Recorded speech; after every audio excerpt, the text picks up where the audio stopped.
And joining us now from Miami is Florida Senator Marco Rubio. Senator Rubio, you're no stranger to hurricanes. You've seen countless hurricanes, both as a public official and a lifelong resident from Florida. Based on what you've seen so far, how does this compare? Well, I don't think it has a comparison, not for Florida. There are entire communities. Fort Myers Beach no longer exists. I mean, it'll have to be rebuilt. It'll be something different. It was a slice of old Florida that you can't recapture. Sanibel's basically flattened. And even the structures that are standing, I was with the Coast Guard 2 days ago as we went overhead on it.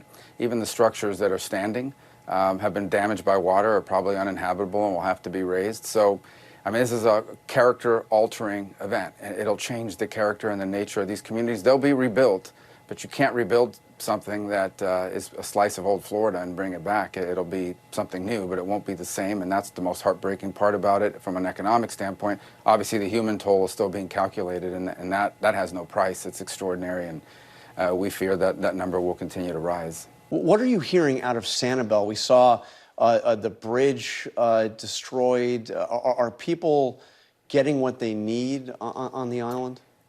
Well, I think, unfortunately, there are still some people left there that wanted to stay after the fact, but the island is cut off. I mean, you can't get there. So at some point, they're going to have to come off and restart their life somewhere else. In the meantime, you see the bridge. It's not just the parts that were washed away. That entire bridge is structurally compromised, potentially. So it'll have to be rebuilt, and that'll take a while. And in the interim, I think our priority now is to identify the people that remain on Sanibel who wanted to stay there but eventually have to come off because there's just no way to continue with life there. There's no way to restore the power. There's no economy there. At some point, they'll have to be moved. And, you know, as I said, that bridge will be rebuilt. That'll take a very long time, a couple of years at least. And obviously, you know, life in Sanibel is going to change in the interim. And how's FEMA doing? Is Florida getting everything it needs right now from the Biden administration? Yeah, FEMA, they've all been great. As I said, the federal response from day one has been very positive, as it's always been in the past, and we're grateful for that. You know, FEMA's the primary responder. The incident command is in the state. The states step up, and then the states tell FEMA, we need this or we need that, and that's the process we're working through right now. But it's an extraordinary mobilization of the Army Corps, the Coast Guard. I mean, virtually every federal asset that's available, not just through FEMA, but other agencies. And then the individual assistance piece, where there'll be many people who are going to need that individual assistance in the counties that have been approved for it. And they'll need it because they'll need some place to live now and for the foreseeable future. And small businesses that no longer exist that are going to need help from the SBA. You and Senator Rick Scott have already said that Congress is going to need to step up, allocate money for this relief effort. That's, of course, not surprising. Back in 2013, you voted against the relief bill for for Superstorm Sandy. You said that it included extraneous material, extraneous items that had nothing to do with emergency relief. It included pork. Will you make the same stand here? Will you insist that this emergency bill include only money to deal with this catastrophe? Well, I said at the time, and by the way, since Sandy, we've had multiple votes for emergency relief all over the country, including wildfires, and I've supported all of them. In fact, I've supported them without pay-fors, like other people say they want the money paid for. What I won't support is things that are not emergency relief. What we're going to ask for Florida is what we've supported for every other state in the country that's been affected by natural disasters, and that is emergency relief designed to be spent immediately to help the people affected now. What happened with that bill, not back in 2013, is it wasn't just emergency relief. It included funding that should have gone through the normal funding process, cars for DHS, you know, a roof at the Smithsonian, fisheries in Alaska, maybe very meritorious projects, but that should go through the normal process. This is about emergency relief. So I think we will fight for the money, as we've supported for other states, that is needed for emergency relief, money that's going to be spent now, not money that's going to be spent 5 years from now on projects that may be very worthy, may be very necessary, but that should go through the normal process, not the emergency process. That's what we'll ask for Florida. That's what we've always supported. Let me just be clear on this, though. Will you take the same stand if Congress adds, as they often do with emergency bills, items that don't have anything to do with recovery from this hurricane? Will you vote against the emergency bill? Well, it won't come to that because it's our state. So if we're not asking for it and we're saying we don't need it and has nothing to do with emergency relief for Florida, then why would it be in there? I mean, why would somebody add something from another state that's not impacted by the storm? So it shouldn't come to that. And I'm not, you know, it shouldn't come to that fork in the road because it's an unnecessary thing. It's our request.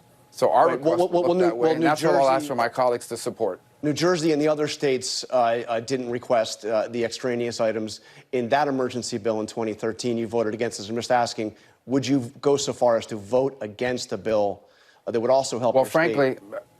yeah, that's not accurate. I mean, there was requests made from not just some of those states that were impacted, but some of those allied with the people in those states. And the people from those states weren't complaining about that spending at the time, unfortunately. Maybe some of them were, but the majority of them were not. They just wanted the emergency piece. They didn't care if it came with another, $1 out of $6 was for immediate spending. So in our case, we're not going to ask for the other $5. We're just going to ask for that one that has to do with emergency relief. I imagine South Carolina, North Carolina, other states in the Northeast will have the same, and there are other natural disasters that are occurring.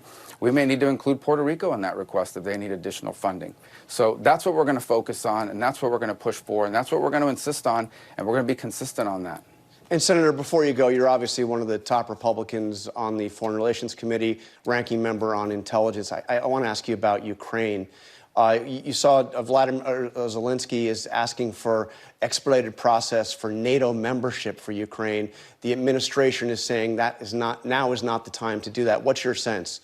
Should Ukraine have expedited process? Well, ultimately, I think that's going to have to go through the normal process for expansion, and nor do I think that's the answer to the problem here.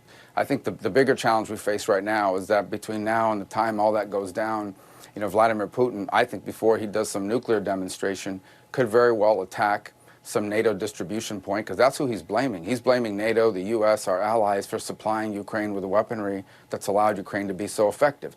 So I think we need to start thinking through what's the response going to be if he attacks an airport in Poland or a train station on the border with Poland, and NATO forces that are embedded there to help with the distribution, not in combat, are killed or injured. And I think that's going to be a real fork in the road for the alliance that could come sooner rather than later. And it's the one that I focus most on right now, and I think that's really going to be the more immediate challenge here. And we've heard from President Biden that NATO will defend every inch of NATO territory.